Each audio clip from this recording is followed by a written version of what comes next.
Tonight I'm Mike Clay, I'm the documentary editor over at Deadline.com. Please join me in welcoming to the stage the director Laurent Bouzereau.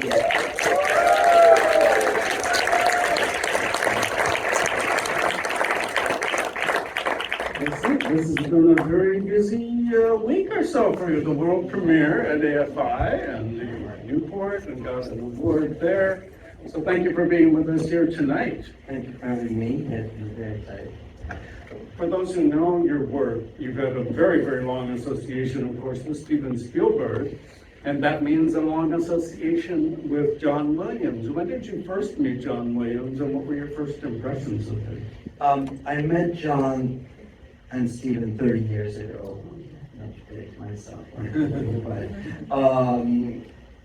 it was around the time there was this explosion with home entertainment, and Universal and Steven had worked on a new version of his film 1941, which was an interesting experience, putting things back into the movie. And Steven thought there should be a documentary with the film, and so I did a feature-length documentary actually about 1941, and that's how I first met John and Steven, actually, and what I thought was going to be a one-off kind of experience turned into a career, so I'm very grateful for this. It's astonishing to think of the range of music that John Williams has done, and certainly that was revelatory for me. A lot of things I didn't realize that he had composed. That creates a great challenge as a documentary filmmaker in one film to somehow cover the life, the music, the contributions to our culture. So how did you approach that, and did you despair of being able to pull that off in one film? Well, it was definitely a challenge. I mean, there were many challenges, probably the hardest film I've ever had to make, not to mention the responsibility, that came with it. But, John is an amazing conductor as a person as well. And so I was very much guided by him in all the interviews that we had and all the discussions we had. He was very much guiding me. But, I've had a lifelong fascination with his music. I can quote a few things that happened during the making of the film, where that knowledge came into very handy. We were mixing at Skywalker, and we literally had a half hour left on the mix, and we get a call from our legal department saying there are 2 cues we cannot clear at the last minute, and we have to replace them. And I literally pulled from my bank of notes, and I was like, that cue here, that cue there, and they fitted like a glove. And I was so proud of myself because it meant I had channeled to some degree, the music of John. But you're right, he has transcended so many generations. I grew up in the 70s and discovered him in the 70s, but then there's the next generation who discovers him with Jurassic Park, and then there's the next generation that discovers him with Harry Potter, and then there's a new generation that discovers him with the new Star Wars films. I don't think anybody has had that kind of staying power and that kind of hand over the baton, literally and figuratively, from one generation to the next. And there's only one John Williams, and to me, he is like, Mozart, Beethoven, he is one of those, One of the things I thought was so cool was to get a sense from Spielberg and Lucas of how intimately they understood the movie music, and therefore could work with John Williams and appreciate the potential there. And so it's similar to what you're saying about you being so deeply versed in his music. That what I found fascinating. Another thing was a revelation for me was that he's really an interpreter of movies. In the sense, he says, Jaws seemed to me a kind of nautical movie. And then Steven, if I may call him Steven, says, quoting John, it's a pirate movie. And I never thought of Jaws that way, but it opens up a whole new vista and clearly was important for how Williams approached the music. And so he's an interpreter, and then Spielberg says a little bit later in the film, I start to see my movie his way. This is really fascinating. Yeah, one of the quotes that Stephen has always told me for as long as I've known him is that John is sort of the last draft of his scripts, and I find that a really important statement, and one that really reflects, for me, the reason why they are so compatible is that they're both classically trained. John in terms of classical music, and Stephen in terms of classic filmmaking. And so it's only natural that they should get along. The next generation of filmmakers is a little bit different. They're much more influenced by music videos and commercials. And therefore the music is different. You start seeing other composers like Giorgio Moroder and electronic music emerging, But the new generation of the Stevens, and George, are very much, they just love classic films, and therefore love classic music. And John is the same. And then he clearly has had such an impact, really, I don't think it's overstating it necessarily, of saving orchestral music to some degree.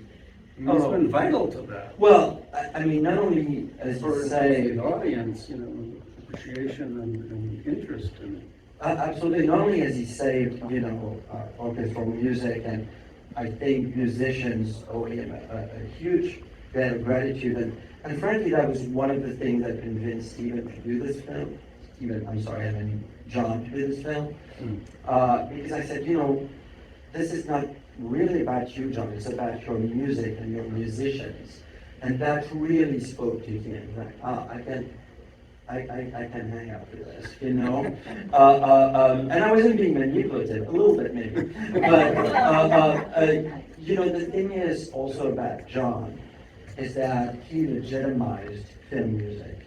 We talk about it in the film, something that actually I wasn't completely aware of. I moved to America in the early 80s, and just when that thing with the Boston Pops happened, I wasn't truly aware of it. But I would say that some of the great composers like Bernard Herrmann, for example, don't you dare call him a film music composer. He would totally bite her head off, because I am a composer, period. So there was a stigma attached to film music, and I feel that John, through his music, but also his concert work, has legitimized film music, and to that we're all indebted to him. And then he says in the film, I didn't lose myself in Hollywood. I found myself. Yeah, absolutely. I think that's again, him connecting with filmmakers who understood him and gave him opportunities.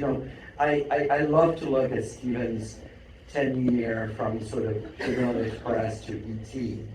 And of course, after Sugar Express is Jaws, but when you think about it, the opportunity that it gave John musically, when you think of Jaws, is underwater, and he ends that first 10 years in the stars with E.T. So from the bottom of the ocean and monsters to the stars and magic of E.T. That's a range for a filmmaker, but what a range for a composer.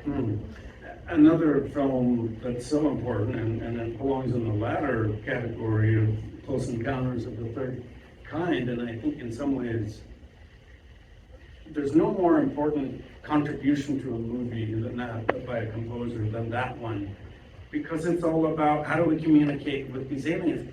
John Williams comes up with the notes. How profound is that? I love that element of the film. Yeah, I have to tell you this, an interesting backstory to this, that I knew that John had composed different versions of those notes, not always fine. And I said to John, let's get the piano and do different versions. He's like, oh no, we're not doing this, because those 5 notes are so iconic and so much belong to the film that he didn't want to have anyone ever say, oh, that would have been better, 6 months would have been better, or whatever. But he said, I'll give you something better.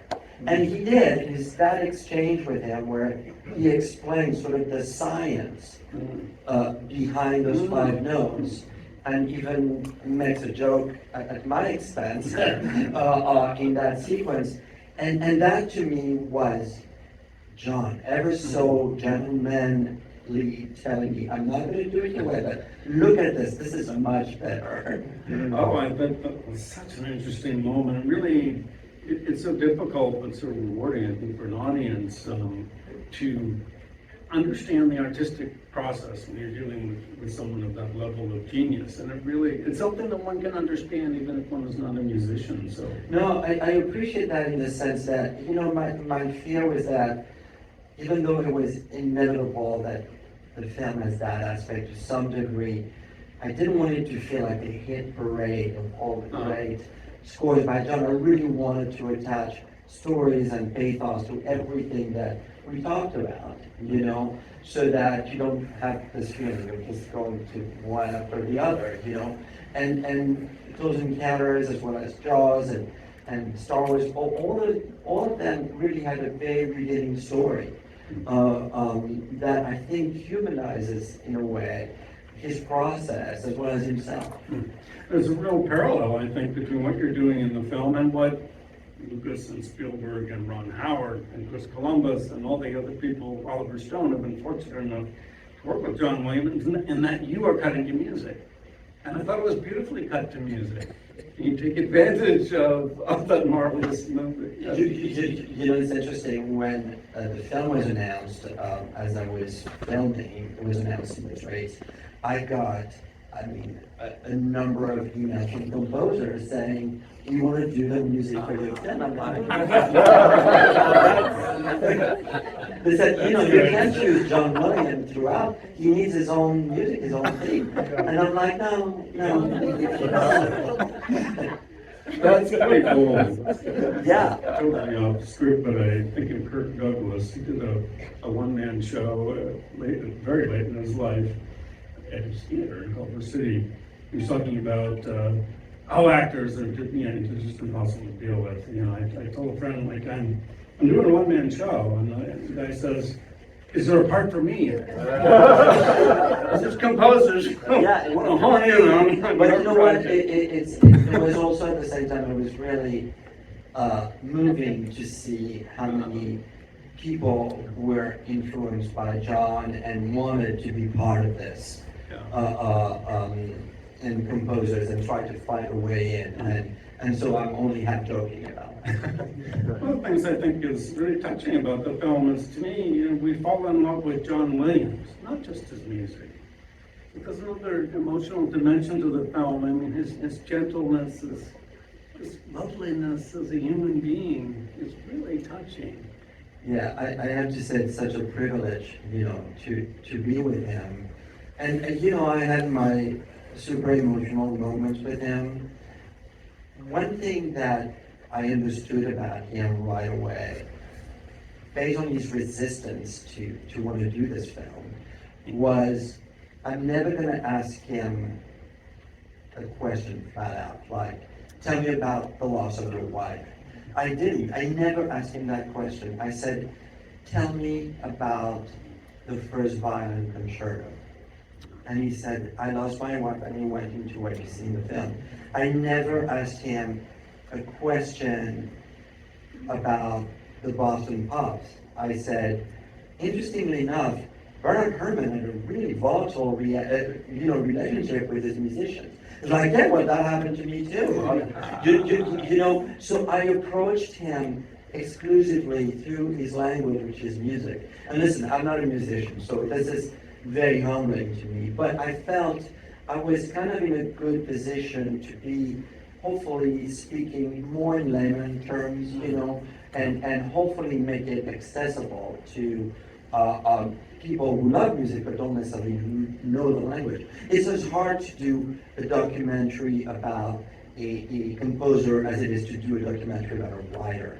It's so much easier to do Faye Dunaway, which I'm not shouldn't say easier, but it was in a way easier because you have the films to support, the performance and to prove your point. Here, the process is a little more challenging. Oh, yeah, I can only imagine that. I'm not a musician either. Maybe there are some in the audience, but no, of course, I'm just so intently enjoying the film, and I'm thinking, I've got a bit of a revelation here that horns are so important to John Williams scores. And I think, oh, but woodwinds, then we hear about the bassoon, a piece that he composed. And I think, well, strings. I mean, strings are, and piano. It's like, all right, I think we have covered most of the available instruments to work with. And it's always so amazing to see John and his musicians, because he cast them in the same way that Steven cast his own movie, and to see that relationship and to see the dialogue that they have is an education, in just watching the process happen. And I think if you watch the movie a second time, you start getting all those nuances, when he's talking to the harpist and he's doing, E.T. or the piano player, etc. And, to me, there's a lot of subtext that I didn't want to have it necessarily obvious, but have it be a second viewing, maybe, How did you decide who to pursue in terms of interviews? It's really an interesting array of people, and you've got Chris Martin from Coldplay and Seth MacFarlane, who's certainly a fantastic singer, among other things, but very steeped in music. There's some people you're going to want to talk with, namely Steven Spielberg and George Lucas, Ron Howard. But the full sort of panoply of people that you approach, how did you sort of determine those and wanting to have those various, I think it ran for Marsalis, of course, as well, wanting them all to be part of this mosaic? Well, it was really a lot of discussions with Steven and John. And again, I knew that everybody was going to say something nice about John, but I really wanted stories. I wanted, challenging discussions and depth and layers. So we zeroed in on I think a nice cast. And the thing that was important to me was to sort of show the different generations that John has attracted. And so when one of my producers, Dale Frank from Amazon, called me and said, I just came back from the concert with Coldplay, and they're playing E.T. as they go on stage. I'm like, I've got to get this guy. So we went to his home, and I literally, my fault, not his, as John says, I didn't really know them or what he does or didn't know his music, but I was fascinated by his fascination with E.T. So I gave him my phone and I said, here, play. He's like, well, I'm gonna look like an idiot. I'm like, no, just walk me through your emotions. And I think it's one of my favorite aspects of the film because it's real. And it was unexpected and felt very much like the faces of people I look at when they're actually listening to John. And to capture that in a very kind of intimate setting with someone of a young guy who is a rock star, I thought that was priceless. It's a lovely moment in the film, and again, it's sort of a through line of the film in his enthusiasm, Chris Martin's, there's a sort of childlike element to it, and you see that again in so many elements of the film of how he can evoke that, John Williams can evoke that in people.